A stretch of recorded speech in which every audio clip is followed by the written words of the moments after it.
Ոստիկանության բարեփոխումները, այդ թվում 2024-ին ընդունված նոր օրենքը, որը պետք է կարգավորեր հավաքների ընթացքում ոստիկանական գործողությունները, գործնականում չկարողացան փոխել իրավիճակը։ Ցույցերի ժամանակ անհամաչափ ուժի կիրառման դեպքերը շարունակվեցին, իսկ ոստիկանության պատասխանատվության հարցը մնաց բաց։ Այդ խնդիրը ներկայացվել է Amnesty International-ի 2025-ի Հայաստանի վերաբերյալ զեկույցում, որը փաստում է Հայաստանում խաղաղ հավաքների ազատությունը բավականին խոցելի է։ Առավել աղմկահարույց խախտումները գրանցվեցին 2024 թվականի մայիս-հունիսին կառավարության դեմ բողոքի ակցիաների ընթացքում, չնայած առկա էին ոստիկանության կողմից ուժի անօրինական կիրառման բազմաթիվ տեսանյութեր, վկայություններ եւ փաստեր, իրավական հետևանքները խիստ միակողմանի էին։ Քրեական գործեր հարուցվեցին ոչ թե ուժ կիրառած ոստիկանների, այլ հենց ցուցարարների դեմ, ընդհանուր առմամբ 16 քաղաքացու։ Ոչ մի ոստիկան այդպես էլ պատասխանատվության չկանչվեց։ Այս խնդրի վերաբերյալ քննարկումները միշտ հանգում են մի եզրակացության.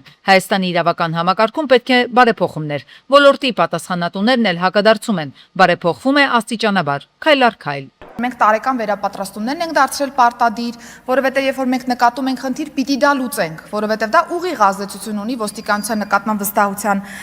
ցուցանիշի վրա, եւ ես ուզում եմ ուրախությամբ փաստել, որ 2026 թվականի փետրվարին, երբ Միջազգային հանրապետական ինստիտուտը հրապարակեց սոցիալական հարցման արդյունքները, ոստիկանության նկատմամբ վստահությունը բարձրացել է, հասնելով 61%-ի։ Իրական բարեփոխումը ոստիկանության ոլորտում դա հաշվետվողականության բարձրացումն է եւ անպատժելիության վերացումը, որը կա, որ արձանագրվել է Amnesty-ի զեկույցի մեջ։ Նախորդ տարիներին եղել են դեպքեր, երբ իրավապահների ոչ համաչափ ուժի կիրառումը ուղղակի աչք է ծակել, սակայն նույնիսկ ամենաաղաղակող դեպքերն են մնացել անարձագանք համապատասխան մարմինների կողմից։ Աշոտ Սիմոնյանի, թե չեմ սխալվում, ծեծի ենթարկելն էր 30-ից ավել ոստիկանների շրջապատված վիճակում, որ ամբողջությամբ տեսաձայնագրվել էր, դեմքերը բոլորի հայտնի էին, որևէ ոստիկանի քրեական մեղադրանք չէր ներկայացվել։ Իսկ ինչ է գլոբալ առումով այս ամենը, սա ըստ իրավապաշտպանների մեսիջ է նույն իրավապահներին, այն մասին, որ բռնությունները կարող են շարունակվել, որևէ մեկը դրանց համար պատասխանատվություն չի կրելու։ Երբ որ տեսնում ենք, որ գործադիր ղեկավարը երկու անգամ առնվազն տեսել ենք, բռնություններ ակնհայտ տեսագրված բռնություններ կիրառած ոստիկանների գործողությունները հրապարակային արդարացնում է, սա արդեն ոչ թե ուղղակի ցուցում է, սա ուղղակի գործելավոճի ամրագրում։ Ըստ մասնագետների, իրավապահների կողմից անհամաչափ ուժի կիրառման խնդիրը կարող է սրվել ընտրական պրոցեսների այս շրջանում, երբ չի բացառվում, որ տեղի ունենան մասսայական ցույցեր։ Գյորջյան Կասկադ 60 ամիս փուլային վճարում, բազմաթիվ առավելություններ։ Նախընտրական շրջանում խորհրդարանական ընտրություններին մոտ Թուրքիան շարունակում է քարոզչական տարբեր թեզեր հրամցնել հայ հանրությանը։ Մի քանի տարի առաջ թուրքական կողմը հայտնեց, թե կբացի հայ-թուրքական սահմանը երրորդ երկրների քաղաքացիների եւ դիվանագիտական անձնագրեր ունեցողների համար, ինչը տեղի չունեցավ։ Խոսակցությունները, որ սահմանը բացվելու է եւ այլն եւ այդպես շարունակ, քաղաքացիների զգալի մասի մոտ տրամաբանորեն ավելի շատ վտանգի եւ տագնապի զգացողություն է առաջացնում, քան տնտեսական ինչ-որ բարիքների։ Թուրքիան չունի այն նպատակ Հայաստանի հետ սահմանը բացելու, բայց ինքը ունի նպատակ Հայաստանի տարածքը օգտագործելու։ Հիմա էլ միջազգային ու թուրքական մամուլը ամբողջ մեդիա դաշտը ողողել են լուրերով, թե նախատեսվում է վերականգնել Գյումրի-Կարս երկաթգիծը։ Վերլուծաբանները համոզված են, թուրքական կողմը աշխարհաքաղաքական խաղադրույք է կատարել ավելի շատ այսպես կոչված Զանգեզուրի միջանցքի Ադրբեջանը Սյունիքով Նախիջևանին կապող ճանապարհի վրա։ Կարս-Գյումրի երկաթուղին, որը դեպ ես ամենատեպս տեսանելի ապագայում իրատեսական չեմ համարում։ Հակառակ դեպքում Թուրքիան չէր կառուցի երկաթուղի Կարս-Իգդիր Նախիջևան, որի վրա արդեն միլիարդավոր դոլարներ են ծախսվում։ Financial Times-ը գրում է, որ օրինակ թուրք պաշտոնյաները փորձում են ամերիկացիներին ներկայացնել այսպես կոչված Զանգեզուրի միջանցքը, որը միջին միջանցքի մի հատվածն է, եւ այն պետք է այլընտրանք դառնա Հորմուզի նեղուցին ստեղծված պատերազմական գործողությունների համատեքստում։ Գրեթե նույնաբովանդակ հոդված է տպագրել մեկ այլ թուրքական լրատվամիջոց, մանրամասն ներկայացնելով, թե ինչ կազմակերպություններ են ներգրավված Թուրքիայի տարածքում երկաթգծի կառուցման աշխատանքներում, եւ որ այն կնվազեցնի առևտրային խոչընդոտները նաեւ Սև ծովի նավագնացության խափանումների լույսի ներքո։ Իրենք ոչ թե ուզում են Հայաստանի համար ապաշրջափակում ապահովել, իրենք Հայաստանի տարածքների հաշվին այլ երկրների հետ բանակցություններ են վարում Հայաստանի մասին առանց Հայաստանի բանակցություններ են վարում։ Մնացած ամեն ինչը նախընտրական մանիպուլյացիաներ են։ Ըստ քաղաքագետների թուրք-ադրբեջանական տանդեմը Հայաստանի հետ բանակցություններում զիջումների գնալու փոխարեն, որպեսզի օրինակ Հայաստանով տրանզիտի հնարավորություն ստանա, ստիպում են Հայաստանին վճարել հայ-թուրքական սահմանը բացելու կամ դրա պատրանքի համար։ Մենք արդեն վճարել ենք Արցախով, մենք հիմա պատրաստում ենք փոխել սահմանադրությունը, այսինքն թուրքերը շատ լավ բռնել են այսպես Հայաստանի Հանրապետության իշխանությունների այս քարոզչական թեզերի նրբերանգները եւ դրա վրա փորձում են իրենց շահերը սպասարկել, եթե չասենք, որ մեր իշխանություններն են էլի ուղիղ սպասարկում Թուրքիայի շահերը։ Մի տեսակ Թուրքիայի եւ Թուրքիայի հետ հարաբերությունների ռոմանտիզացում է գնում։ Այս ամեն ինչը սա թուրքական նարատիվներ են, որոնք եկել են հայաստանյան իրականություն։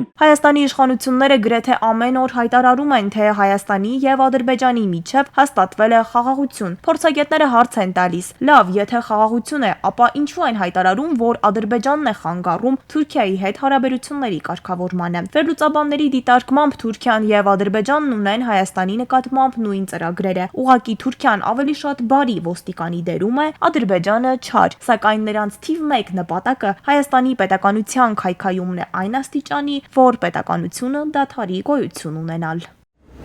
Մի շարք լրատվամիջոցներում տարածվել է տեղեկատվություն, թե իբր սահմանազատման գործընթացի շրջանակներում ձեռք է բերվել պայմանավորվածություն, համաձայն որի Հայաստանը փոխանցելու է Ալավերդի խոշորացված համայնքի Ջիլիզա գյուղը։ Վարշապետի խոսնակ Նազելի Բաղդասարյանը հերքել է լրատվամիջոցներում տարածված այս տեղեկությունները։ Հայաստանի Հանրապետության ինքնիշխան տարածքի որևէ հատվածի, որևէ այլ երկրի փոխանցելու մտադրության, ծրագրի կամ պայմանավորվածության մասին որևէ հայտարարություն, միտք կամ տեղեկատվություն չի կարող համապատասխանել իրականությանը իբնե։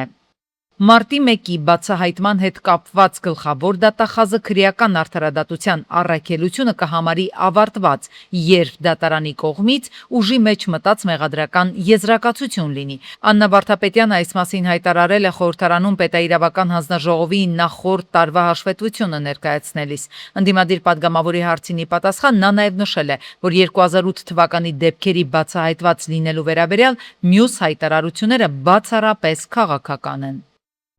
Մեզ համար մարտի 1-ը կդառնա բացահայտված մեղադրական վերդիկտով։ Մենք այդ ժամանակ հստակ կասենք, որ ունենք անձինք, որոնք մեղադրվում են կոնկրետ գործողությունների համար։ Մնացածը քաղաքական հայտարարություններ են։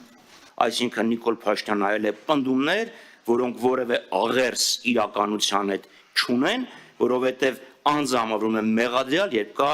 մեղադրական վերդիկտ, իսկ մեղադրական վերդիկտ մինչ այժմ չկա եւ հայտնի չի, երբ կլինի։ Հայաստանի Հանրապետության ազգային անվտանգության ծառայությունը հայտարարել է կիբեռանվտանգության մասնագետների համալրման գործընթացի մեկնարկի մասին։ Հավաքագրումն իրականացվում է նորաստեղծ կիբեռպաշտպանության ազգային կենտրոնի ձևավորման շրջանակում։ Կենտրոնի նպատակն է ապահովել Հայաստանի կիբեռտարածքի պաշտպանությունը եւ բարձրացնել դիմադրողականությունը ժամանակակից կիբեռսպառնալիքների նկատմամբ։ Հայաստանի նոր կենսաչափական անձնագիրը կլինի կարմիր գույնի, անձնագրերը կունենան բարձր մակարդակի պաշտպանական մեխանիզմներ, ներառյալ անվտանգային բաղադրիչներ, այդ թվում ուլտրամանուշակագույն շերտեր։ Նիկոլ Փաշինյանը ներքին գործերի նախարարի հետ քննարկել է կենսաչափական անձնագրերի եւ նույնականացման քարտերի նոր համակարգի ներդրումը։ Գործընթացը ավարտական փուլում է եւ նոր փաստաթուղթը քաղաքացիներին հասանելի կլինի 2026-ի աշնանը։ Իդեպ նոր անձնագրերում ներառված կլինեն նաեւ հայկական ինքնությունն արտացոլող խորհրդանիշներ, պատմամշակութային պատկերներով եւ ազգային արժեքներով։ Իհարկե առաջին փոփոխությունը գույնի փոփոխությունն է։ Իհարկե մենք մեր դրոշի վրա 3 գույն ունենք՝ կարմիր, կապույտ եւ ծիրանագույն, եւ մենք որոշել ենք նաեւ որպեսզի կենսաչափական անձնագիրը կարմիր երանգ ունենա, որը նաև մեր ուսումնասիրությամբ միջազգայինորեն ամենաշատ տարածված երանգներից է, սկզբունքորեն կարմիր կապույտը ամենատարածվածներն են, հաջորդիվ Հայաստանի Հանրապետության զինանշանը եւ որոշակի տեքստային ինֆորմացիա, այստեղ ամենակարևորը, որ մեր երկրի ուրվագծային քարտեզն է։ Հայաստանի շուկայում հայտնաբերվել է երեխաների առողջության համար վտանգավոր խաղալիք։ Շուկայի վերահսկողության տեսչական մարմնի իրականացրած ստուգումների արդյունքում պարզվել է, որ վաճառքում առկա խաղալիքների որոշ խմբականակներ պարունակում են թունավոր նյութեր։ Տեսչական մարմնի մասնագետները կատարել են դինոզավր անվան խաղալիքի նմուշառում, որի լաբորատոր փորձաքննությունը տագնապալի արդյունք է ցույց տվել։ Խաղալիքի բաղադրության մեջ առկա են նյութեր, որոնք անմիջապես սպառնալիք են ներկայացնում երեխաների առողջությանը։ Տեսչական մարմինը հորդորել է բոլոր այն քաղաքացիներին, ովքեր արդեն իսկ ձեռք են բերվել նշված խաղալիքը, չօգտագործել։ Խաղալիքների վերադարձը անհրաժեշտ է երեխաների առողջությանը հասցվող հնարավոր վնասները բացառելու համար։ Իրավական դաշտը բարեփոխելու կարիք միանշանակ կա, բայց գործող իրավակարգավորում Եվս հնարավոր է ունենալ ավելի լավ պատկեր, քան ունենք փաստացի։ Ինչևէ մենք գիտենք, որ սահմանում նորմալ հսկողություն չի անցնում, մենք գիտենք, որ սերտիֆիկացման գործընթացը հայտարարված վիճակում է, այսինքն ապրանքը կարող է լինել սերտիֆիկացված, բայց միաժամանակ ոչ երաշխավորված անվտանգությամբ, դրա զուգահեռ տեսչական մարմինն է։ Քննչական կոմիտեն ավարտել է առավելապես խոշոր չափերով թմրամիջոցների ապօրինի իրացման եւ փողերի լվացման վերաբերյալ 3 քրեական վարույթի նախաքննությունը։ Պարզվել է, որ մի խումբ անձինք թմրանյութերը ձեռք են բերել փաթեթավորել եւ տելեգրամով գործող առցանց հարթակների միջոցով վաճառել, կիրառելով նաեւ կրիպտո հաշիվներ։ Հանցավոր ճանապարհով ստացված շուրջ 113 միլիոն դրամը փոխանցվել է տարբեր հաշիվների, դրա ծագումը քողարկելու նպատակով։ Մեղադրյալների նկատմամբ հարուցվել է քրեական հետապնդում, գործերն ուղարկվել են դատախազին։ Սենց կեղտաջուրը հասնում է արդեն գլխավոր փողոց։ Նուբարաշենում հակասանիտարական վիճակ է 20-րդ փողոցում 2 օր է դիտահորից կեղտաջուրը դուրս է գալիս, ողողում ամբողջ տարածքը, լցվում նկուղներ ու ավտոտնակներ, հարակից տներում ու բակերում ստեղծելով գարշահոտ վիճակ։ Ձեր տունն է լցվում։